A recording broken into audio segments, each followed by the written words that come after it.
ನಮಸ್ಕಾರ. ನಾನು ಸ್ಪಾರ್ಕ್ ಅಕಾಡೆಮಿಯ ಪ್ರಶಿಕ್ಷಣಾರ್ಥಿ ಸೌಮ್ಯ. ಮೊದಲಿಗೆ 8 ದಿನಗಳ ಕಾಲ ಸತತವಾಗಿ ನಿರಂತರವಾಗಿ ಅಮೋಘವಾದ ಅತ್ಯದ್ಭುತವಾದ ನಿರೂಪಣಾ ಕೌಶಲ್ಯ ತರಬೇತಿಯನ್ನು ನಡೆಸಿಕೊಟ್ಟಂತಹ ಅಷ್ಟ ದಿಗ್ಗಜರಿಗೂ ನನ್ನ ನಮಸ್ಕಾರಗಳನ್ನು ತಿಳಿಸುತ್ತಾ 8 ದಿನಗಳವರೆಗೆ Nagaraju Beejagnalli sir, Mahesh sir, Chandrashekar Ulli sir, Satish sir, Venu C V. Sir, Guru Mathapati sir, Hemalatha madam ಮತ್ತು ರಾಜೇಶ್ವರಿ ಮೇಡಮ್ ರವರು ಸತತವಾಗಿ ತರಬೇತಿಗಳನ್ನು ಕೊಟ್ಟು ನಮಗೆ ನಿರೂಪಣೆಯ ಬಗ್ಗೆ ಅಮೋಘವಾದ ಮಾಹಿತಿಯನ್ನು ತಿಳಿಸಿಕೊಟ್ಟಿರುತ್ತಾರೆ.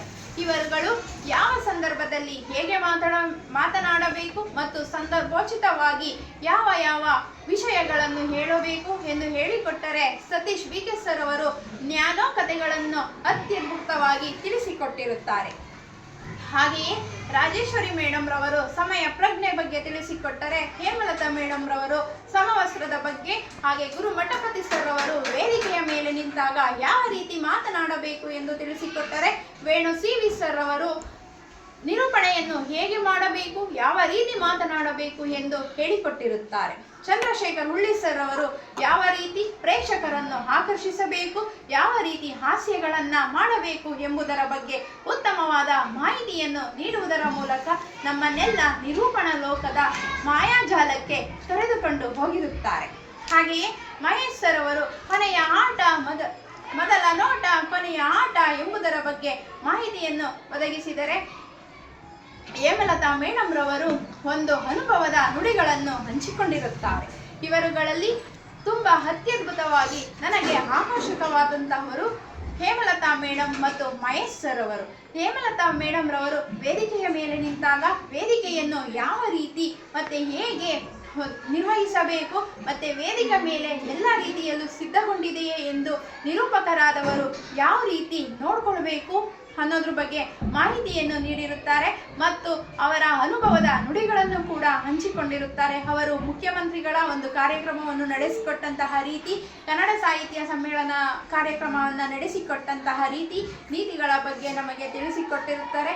ಮತ್ತು ಯಾವ ರೀತಿ ಸಂದರ್ಭದಲ್ಲಿ ಯಾವ ರೀತಿ ಕಾರ್ಯಕ್ರಮದಲ್ಲಿ ಯಾವ ಸಮವಸ್ತ್ರಗಳನ್ನು ಧರಿಸಬೇಕು ಎಂಬುದರ ಬಗ್ಗೆ ಕೂಡ ನಮಗೆ ಮಾಹಿತಿಯನ್ನು ಒದಗಿಸಿ, ನಾವು ಕೂಡ ಒಬ್ಬರು ಯಶಸ್ವಿ ನಿರೂಪಕರಾಗಬೇಕಂದ್ರೆ ಹೇಮಲತಾ ಮೇಡಮ್ ಅವರನ್ನು ಅನುಸರಿಸಬೇಕು ಅನ್ನೋದು ನನ್ನ ಒಂದು ಆಶಯವಾಗಿದೆ.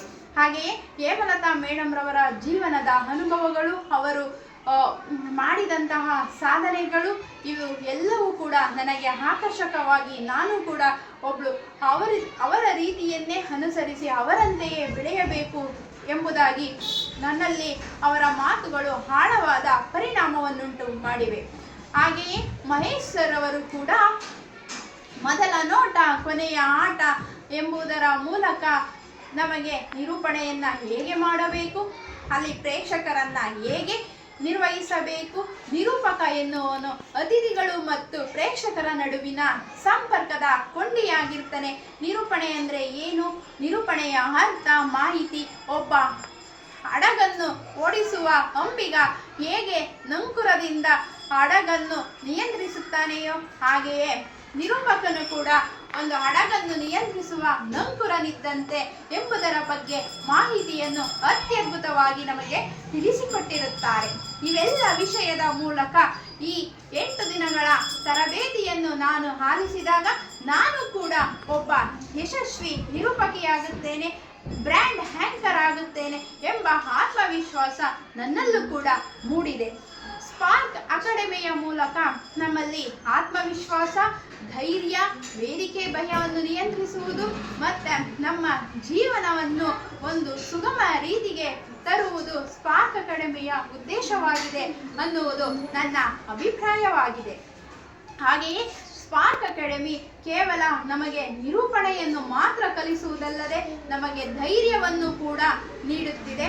ಧೈರ್ಯದ ಜೊತೆಗೆ ನಮ್ಮನ್ನೆಲ್ಲ ಉತ್ತಮ ತರಬೇತುದಾರನನ್ನಾಗಿ ಮಾಡಿ, ಅದರ ಜೊತೆಗೆ ನಮ್ಮ ಜೀವನವು ಕೂಡ ಉತ್ತಮ ರೀತಿಯಲ್ಲಿ ಸುಗಮ ರೀತಿಯಲ್ಲಿ ಸಾಗಿ ನಾವೆಲ್ಲರೂ ಕೂಡ ಸಮಾಜ ಮುಖಿಯಾಗುವಂತೆ ನಮ್ಮ ಸ್ಪಾರ್ಕ್ ಅಕಾಡೆಮಿ ಕಾರ್ಯವನ್ನು ನಿರ್ವಹಿಸಿ ನಮ್ಮೆಲ್ಲರನ್ನು ಒಂದು ಸಮಾಜಮುಖಿಯನ್ನಾಗಿ ಮಾಡುತ್ತಿದೆ.